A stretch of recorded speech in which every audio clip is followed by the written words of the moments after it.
안녕하세요. 저는 은혜아평강교회 송진명 목사입니다. 오늘은 한치도 알 수 없는 인생이라는 제목으로 여러분에게 말씀을 전할까 합니다. 성경 본문은 출애굽기 1장 1절에서 22절입니다. 오늘부터는 창세기를 마치고 출애굽기에 대하여 말씀드리겠습니다. 하나님께서는 특별히 한 민족을 구체적으로 택하셔서 그들의 왕이 되시기로 작정하셨습니다. 그 언약이 바로 아브라함과의 언약이었고 이제 그 나라가 시작되는 것이 출애굽기를 통해서입니다.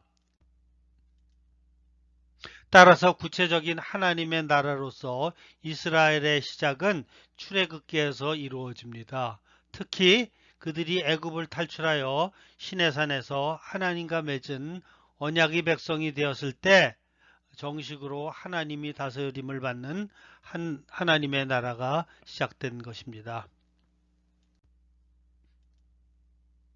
오늘 본문에 보면은 가뭄과 대기근의 시기에 요셉의 요청으로 야곱과 함께 애굽에 내려온 이스라엘의 자손은 70명이었습니다. 그리고 그곳에서 요셉 덕분에 잘 지내며 자손들은 증식하게 됩니다. 그러다 요셉이 죽고 요셉을 모르는 왕이 정권을 잡아 이스라엘 백성들을 노예로 전락시켜 버렸습니다. 그런데 그들의 숫자는 애굽에서 엄청나게 증가하여 남자들만 60만, 전체 인구로는 200만이 됩니다. 요셉이 아버지와 자신의 형들을 애굽에 내려와 살게 할 때는 그들 자손이 영원토록 잘 살 줄 알았을 것입니다. 그런데 요셉을 모르는 왕이 나라를 다스리게 되었습니다. 그러자 그렇게 잘 나가던 이스라엘 백성들이 노예로 전락하게 되었습니다. 이것이 바로 인생입니다. 우리는 늘 인생에 잘 나갈 때면 앞으로 이렇게 인생이 잘 나갈 줄 알고 생활합니다. 그런데 어느 날 사업이 망하고 일자리를 잃고 그렇게 순하던 자식들이 문제아들로 변하고 그렇게 사랑하던 배우자가 마음을 바꿔 이혼하게 되고 생각지도 않았던 병이 들어 고생하며 살게 됩니다. 이렇게 우리는 우리의 인생을 한치도 알 수 없다는 것입니다. 그러므로 예측하지 못한 일이 닥쳐오더라도 늘 주님께 의지하며 살아가는 여러분 되시기를 축원합니다. 하나님은 또한 고난을 통하여 역사하십니다.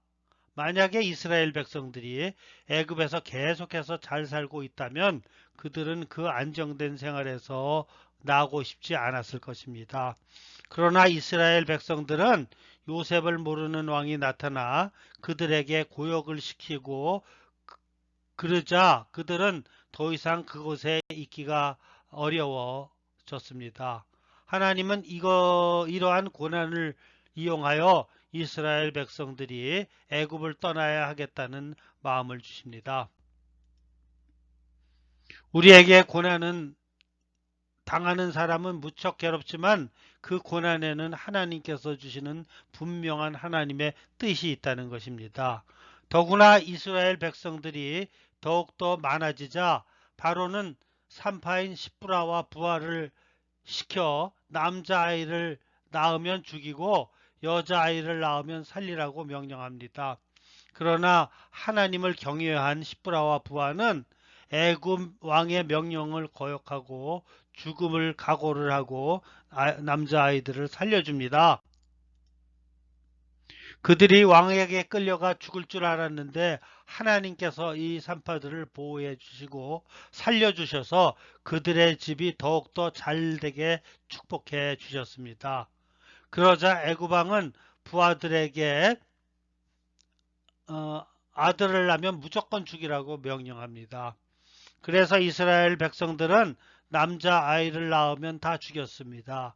이때는 남자아이를 낳고 살린 것이 발각되면 남자 아기는 물론 죽고 그 부부들도 죽음의 처벌에 처하게 됩니다. 그런데 한 부부가 남자아이를 낳았고 하나님은 이 믿음의 부부를 통하여 이스라엘 백성들을 애굽에서 구출해낼 지도자로 준비시키십니다.